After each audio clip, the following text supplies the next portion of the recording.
Le Niger et le Burkina Faso ont officiellement annoncé leur retrait de l'Organisation internationale de la francophonie, OIF, une décision qui marque une nouvelle étape dans leur volonté d'émancipation vis-à-vis des institutions liées à l'influence française. Cette annonce a été confirmée par Auria van de Weghe, porte-parole de l'OIF, qui a précisé que les notes officielles de retrait avaient été envoyées à la direction de l'organisation. Selon Auria van de Weghe, le Niger a officiellement transmis une note verbale annonçant son départ à la France, tandis que le Burkina Faso a entrepris une démarche similaire. Ces décisions sont perçues comme une manifestation supplémentaire de la dynamique de rupture engagée par ces pays avec certaines organisations internationales jugées trop alignées sur les intérêts occidentaux. De nombreux observateurs s'attendent désormais à ce que le Mali suive la même trajectoire, étant donné l'appartenance de ces trois pays à l'Alliance des États du Sahel. AES. Malgré ce retrait, l'OIF se veut conciliante et souligne qu'elle respectera la souveraineté des États membres. Le porte-parole de l'organisation a insisté sur la volonté de finaliser les projets en cours, bien que leur pérennité dépende de l'approbation des autorités des pays concernés. Toutefois, un délai de 6 mois est prévu avant que le retrait ne devienne définitif, laissant la possibilité aux États de revenir sur leurs décisions.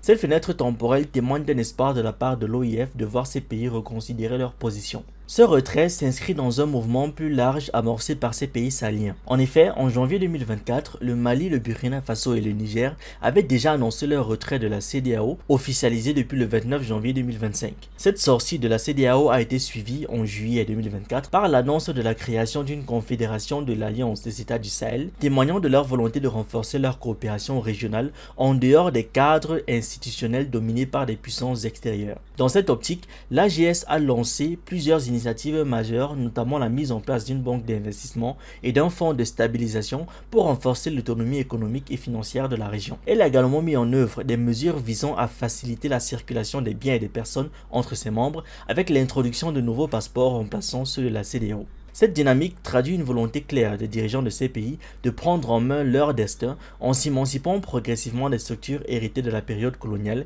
et en affirmant leur souveraineté. Parallèlement à ces évolutions politiques en Afrique de l'Ouest, la situation sécuritaire en RDC demeure extrêmement préoccupante. Le 27 février dernier, la ville de Bukavu, chef-lieu de la province du Sud Kivu, a été secouée par deux explosions meurtrières qui ont causé la mort de 13 personnes et fait une centaine de blessés selon des sources locales. Cette déflagration a retenti quelques minutes après un meeting de Corneille Nangaa, leader de l'Alliance Fleuve Congo M23, attisant ainsi les soupçons quant aux responsabilités derrière cet attentat. L'événement a suscité une vague d'indignation à travers le pays, avec des condamnations fermes émanant de plusieurs acteurs politiques et organisations internationales. Le président congolais Félix Tshisekedi a immédiatement dénoncé ces explosions comme un acte terroriste odieux, attribuant la responsabilité à une armée étrangère présente illégalement sur le sol congolais, bien qu'il se soit abstenu de mentionner explicitement l'Alliance Fleuve Congo M23 ou encore le Rwanda. Cette prise de position fait écho aux nombreuses accusations portées contre Kigali, soupçonné de soutenir les rebelles du M23 dans leur offensive contre le gouvernement congolais. Face à la gravité de la situation, la mission des Nations Unies pour la stabilisation du Congo, la MONUSCO, est également montée au créneau. Dans un communiqué signé par Bintou Keïta, représentante spéciale du secrétaire général de l'ONU en RDC, l'organisation a exigé l'ouverture d'enquêtes exhaustives afin d'identifier les auteurs de cet attentat et de les traduire en justice. La MONUSCO a également souligné que cette attaque s'ajoute à une longue liste d'exactions perpétrées contre les civils, rappelant notamment les violences des rebelles des forces démocratiques alliées, ADF, dans le Nord Kivu, ainsi que celles commises par la milice Codeco et les groupes armés Zaïre en Ituri. Dans son communiqué,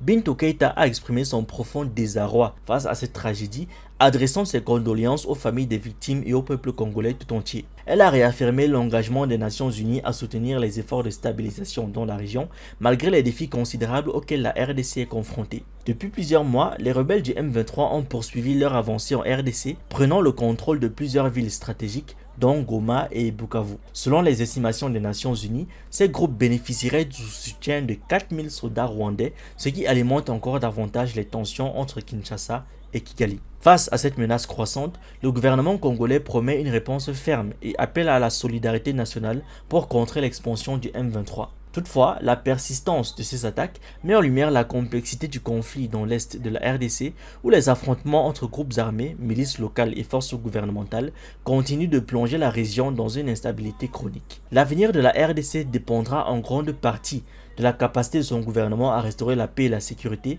mais également du soutien de la communauté internationale pour juguler les ingérences extérieures et mettre fin à des décennies de violence. Merci d'avoir regardé cette vidéo, n'oubliez pas de liker, de partager et de donner votre avis en commentaire. Vous pouvez aussi nous suivre sur nos différentes plateformes Facebook, YouTube, TikTok et surtout sur le réseau social africain Diba World, disponible sur Android et iOS. Pour ceux qui le souhaitent, vous pouvez aussi rejoindre notre communauté WhatsApp. Tous les liens utiles sont dans la description.